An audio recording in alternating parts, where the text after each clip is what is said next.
I'm Whitney, and this is an MRI of my brain. And this was my brain tumor. And I share this image with you today as part of my immunocomplicated journey as an individual with chronic illness. In 2015, I was diagnosed with Cushing's. Cushing's is an elevation of your stress hormone cortisol, and in my case, the elevation was as a result of a tumor on my pituitary. I presented with almost all of these symptoms for years before a doctor took me seriously and I was finally diagnosed. An accurate diagnosis, an amazing team of doctors, and a successful brain surgery brings me to where I am today. 6 years in remission, tumor-free, but still chronically ill. Or as I prefer to think about it, immunocomplicated. So why am I sharing this with you? Well, I share this information with you today because fact is that 6 in 10 adults in the United States have a chronic illness or disease.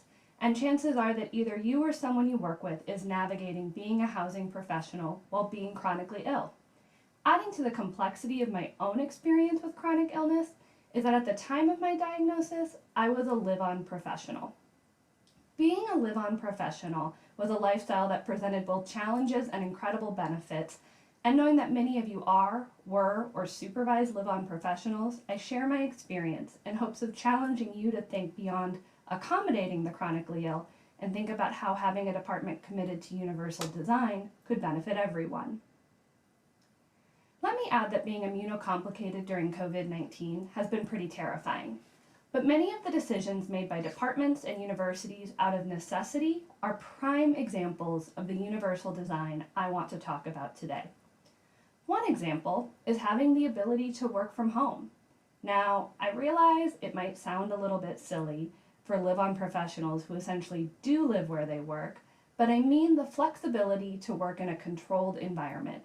For me, that controlled work environment has improved my overall health, including a 75% decrease in migraines and no risk this year of contracting a cold or the flu.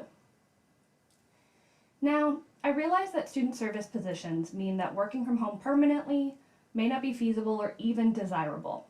There are a number of ways noted here that can increase flexibility in work schedules, environments, and can accommodate someone with a chronic illness, but overall have universally positive results. At a minimum, I would encourage you to think about having a departmental policy against scheduling meetings on a specific day. This can allow for flexibility without impacting departmental operations. It can allow someone to access weekday medical care or accommodate the need for a flex schedule, while also making sure that their voices aren't missing during important departmental conversations. I encourage individuals and departments alike to think about how norming the behavior of staying home when we are sick benefits everyone, and dismantling departmental cultures where we glorify the stockpiling of sick days contributes to a healthier work environment. I'd like to shift gears and focus a little bit on recruitment. What's your practice for sharing information with prospective employees about benefits, including medical, prescription, paid time off? Most jobs are quick to post a salary, and if they aren't, they should be doing that. But rarely have I had access to detailed information about other benefits during a job search or interview process. For me, I had tens of thousands of dollars of out-of-pocket costs as a result of my illness. Part of my job search process now is always knowing what benefits are available and learning as much as I can about insurance providers and different benefit packages.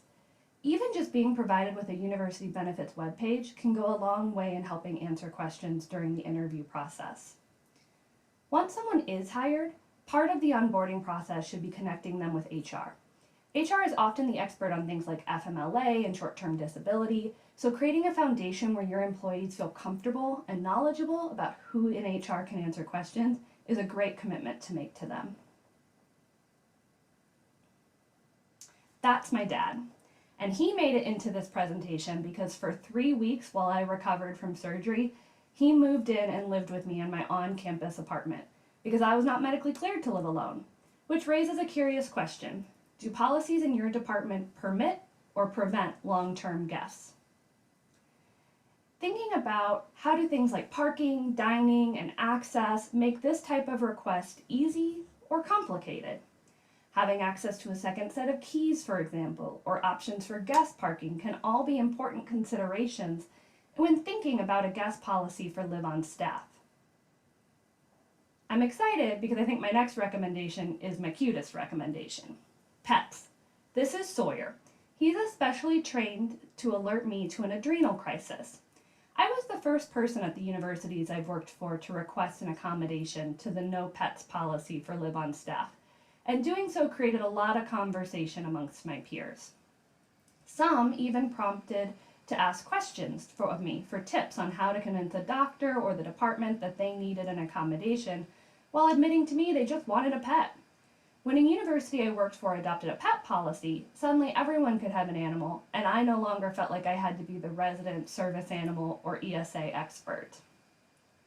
Universal design, when thinking about environments and policies, benefits everyone, but the reality is there will probably be times when someone in your department needs an accommodation. At my current institution, our Disability Resource Center works with students and staff, but that's not always been my experience. Knowing who the experts are on campus can be more important than being the expert yourself. I know the word community resonates with probably every residence life professional ever because of the time and energy that's dedicated to creating community for our students. But for me, having the opportunity to reflect and share my story with you today reminds me of the amazing shared community and commitment that we have in ACUHO-I and as housing professionals. I'd like to end today by taking a moment thanking part of my own housing community, UNC Chapel Hill and the Gray Star community circa 2015.